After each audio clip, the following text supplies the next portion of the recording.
নমস্কার বন্ধুরা, কেমন আছো? আশা করছি সকলেই ভালো আছো। তোমাদের সকলকে স্বাগত জানাই আমার চ্যানেলে।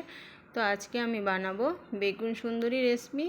তো রেসিপিটা আজকে আমি তোমাদের সঙ্গে শেয়ার করছি। রেসিপিটা বানানো খুবই সহজ আর খেতে বন্ধুরা দুর্দান্ত হয়। তো রেসিপিটা বানানোর জন্য আমি নিয়েছি কিছু বেগুন, আর বেগুনটা আমি এখন কেটে ধুয়ে পরিষ্কার করে নেব। তো আমি একটা বেগুন থেকে 2 টুকরো করে কেটে নিয়েছি। তো দেখতেই পাচ্ছো এইভাবে আমি বেগুনগুলো কেটেছি। আর এখানে আমি নিয়েছি কিছু কাজু, আর নিয়েছি 4 মগজ আর 1 টুকরো আদা। তো কাজু আর 4 মগজটা আমি জলে ভিজিয়ে কিছুক্ষণ রেখে দেব, পরে আমি শিলে বেটে নেব। তো ভালোভাবে আমি জলে ভিজিয়ে দিলাম। আর এখানে একটা মশলা তৈরি করব। নিয়েছি হাফ চামচ জিরে গুঁড়ো, হাফ চামচ ধনে গুঁড়ো, আর নিয়েছি হাফ চামচ লঙ্কা গুঁড়ো, আর দিয়ে দিলাম হাফ চামচ হলুদ গুঁড়ো। আপনারা চাইলে সরাসরি তেলের পরেও দিতে পারেন। তো এইভাবে মশলাটা তৈরি করে রান্না করলে স্বাদটা আরও ভালো হয়। তো আমি জল দিয়ে মশলাটা ভালোভাবে মিশিয়ে কিছুক্ষণ রেখে দেবো এইভাবে। আর এদিকে যে বেগুনটা আমি কেটেছিলাম, বেগুনটা ফ্রাই করে নেব, সেই জন্য বেগুনে আমি লাগিয়ে নিচ্ছি লবণ, হলুদ, আর দিয়ে দেবো সামান্য কাশ্মীরি লঙ্কা গুঁড়ো। তো সব কিছু দিয়ে আমি বেগুনটা খুব ভালোভাবে মাখিয়ে নেব। তো বন্ধুরা, যারা আমার চ্যানেলে নতুন বন্ধু, তারা অবশ্যই আমার চ্যানেলটিকে সাবস্ক্রাইব করে আমার পাশে থাকবেন। আর পুরনো বন্ধুদের জানাই অসংখ্য ধন্যবাদ আমার পাশে থাকার জন্য।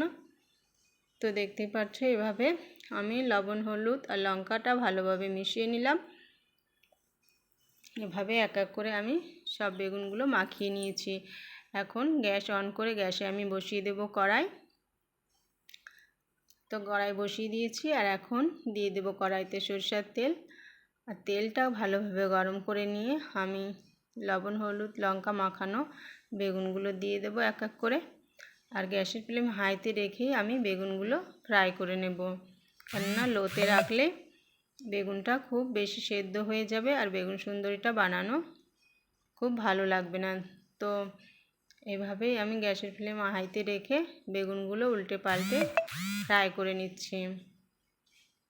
তো বন্ধুরা, আমার এই রেসিপিটা যদি তোমাদের ভালো লাগে তাহলে কমেন্টে অবশ্যই জানিও। তো বেগুনের এক সাইড ফ্রাই হয়ে গেছে, আমি এখন উল্টে অপর সাইডটা ফ্রাই করে নিলাম। তো বন্ধুরা, দেখতেই পাচ্ছো বেগুনগুলো সব ফ্রাই করা হয়ে গেছে। এখন একটা প্লেটে আমি নামিয়ে নেব।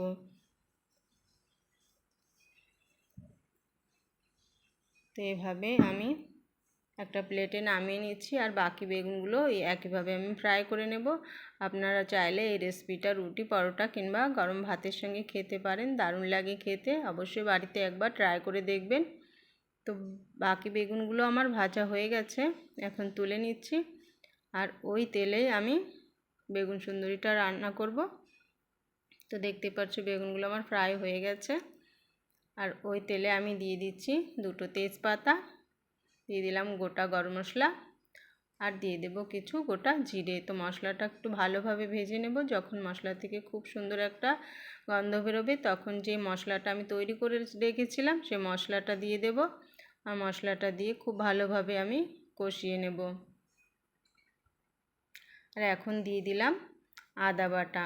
আদা বাটাটা একটু পরে দিলাম, বেশি আদা ভাজলে একটু তেতো হয়ে যায়, সেই জন্য আদাটা একটু আমি পরে দিলাম।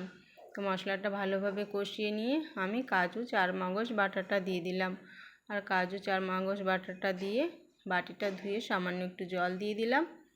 আর এখন মশলাটা খুব ভালোভাবে আমি কষিয়ে নেব।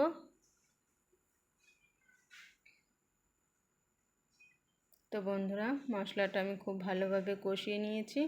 এখন দিয়ে দিলাম 2 চামচ ফেটিয়ে রাখা দই। তো টক দইটা দিলে এর স্বাদটা আরও সুন্দর হবে, ভালো লাগবে খেতে। তো দইটা দিয়েও আমি খুব ভালোভাবে মশলাটাকে কষিয়ে নিয়েছি। এইভাবে মশলাটা কষিয়ে বেগুন সুন্দরী রান্না করবেন, দারুণ লাগে খেতে। তো মশলাটা আমার কষানো হয়ে গেছে, মশলা থেকে তেলও ছেড়ে দিয়েছে। এখন এক এক করে ভাজা বেগুনগুলো আমি দিয়ে দিচ্ছি। তো ভাজা বেগুনটা দিয়ে সামান্য একটু জল দিয়ে দেব, দিয়ে আমি বেগুনের মশলার সঙ্গে ভালোভাবে মাখিয়ে নেব। এভাবে নাড়িয়ে চাড়িয়ে আমি সম্পূর্ণ বেগুন ভালোভাবে মিশিয়ে নিলাম। বন্ধুরা এতে লবণ দিয়েছিলাম তো একটু কম ছিল, সেই জন্য আমি আবার একটু লবণ দিয়ে দিলাম। লবণটা দিয়ে ভালোভাবে আমি মিশিয়ে নিলাম। আর যে জলটা আমি দিয়েছিলাম সেই জলটা আমি সম্পূর্ণ শুকিয়ে নেব। আর এইভাবেই আমি বেগুন সুন্দরীটা রান্না করলাম। তো রেসিপিটা আমার প্রায় হয়ে এসছে। এখন উপর থেকে একটু গরম মশলা গুঁড়ো দিয়ে দিলাম। আর গরম মশলাটা দিয়ে ভালোভাবে হালকা হাতে একটু নাড়িয়ে চাড়িয়ে দিলাম। তো বন্ধুরা আমার এই বেগুন সুন্দরী রেসিপিটা তোমাদের কেমন হয়েছে কমেন্টে অবশ্যই জানিও। তো আমার বেগুন সুন্দরী রেসিপিটা কমপ্লিট হয়ে গেছে। এখন আমি একটা পাত্রে নামিয়ে নিচ্ছি। তো বন্ধুরা রেসিপিটা ভালো লাগলে তোমরা অবশ্যই বাড়িতে একবার ট্রাই করো আর কমেন্টে জানিও কেমন হয়েছে।